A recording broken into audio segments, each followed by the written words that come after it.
ไป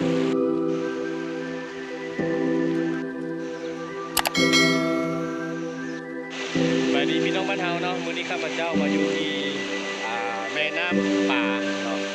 ชาวบ้านเพิ่นให้ชื่อว่าแม่น้ำป่าแม่น้ำแห่งนี้เนาะอยู่ที่บ้านเที่ยว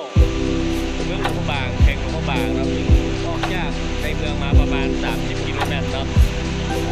บ้านแห่งนี้ก็จะเป็นเขตต่อระหว่างเมืองหลวงพระบางกับเมืองปักหูเนาะนี่ก็มาเที่ยวชมบรรยากาศธรรมชาติคือว่างามหลายพี่น้องงามหลายเนาะเดี๋ยวเป็นจังไดเดี๋ยวเรามาชมภาพรอบๆบรรยากาศที่นี่น้ำกันเนาะ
ได้มาฮอดขัวไม้แล้วที่เขา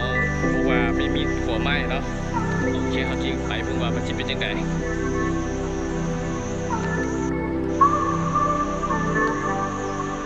โอเคเนาะตอนนี้ข้าพเจ้ามาไต่อยู่ที่ขัวไม้เนาะโอ้กระทิดด้วยไม้แป้นเรียนลำเนาะโอ้แนวลงไปข้างล่างนี่หรือข้างรูปนี่สูงแห้งเนาะสูงหลายเนาะโอ้เป็นตาญาณโอ้ภาพมุมสูง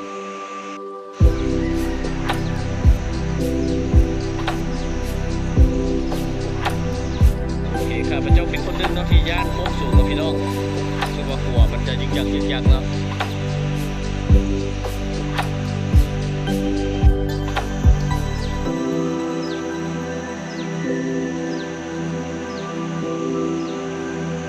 โ ไปด้านลมเป็นพวกสูงพอสมควรเนาะสมควรโอเคพี่น้องตอนนี้ข้าพเจ้ามายืนอยู่ที่หัวไม้เรียนลำเนาะหัวไม้เรียนลำที่ข้ามแม่น้ำแล้วข้ามแม่น้ำลุงพลควรเนาะดูหลายเนาะข้าพเจ้าก็เป็นคนหนึ่งที่ญาติควรเนาะพอแล้วเนาะเดี๋ยวเริ่มขาเริ่มสั่นแล้วพี่น้องขาเริ่มสั่นนะโอเคเดี๋ยวเอาพี่ข้ามไปคือเก่าเนาะไว้เดี๋ยวใจชิวายเนาะกลับดีกว่าโ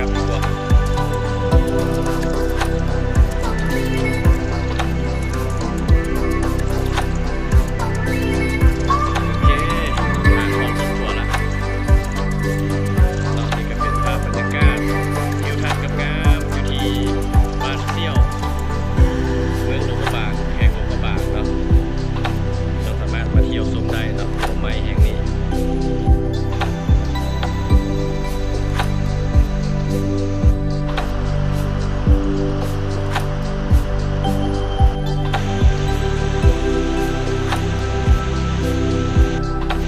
เป็นยังไงด้วย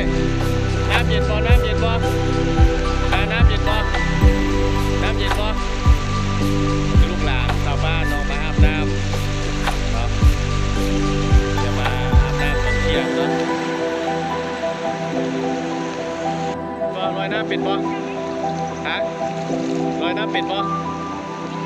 เป็นอยู่บ่ลองลอยมึงดูลอยมึงดูโอ้ดำก็เป็นอันนี้เป็นลูกหลานที่มาอาบน้ำเนาะนี่ดำก็เป็นลอยก็เป็นเนาะ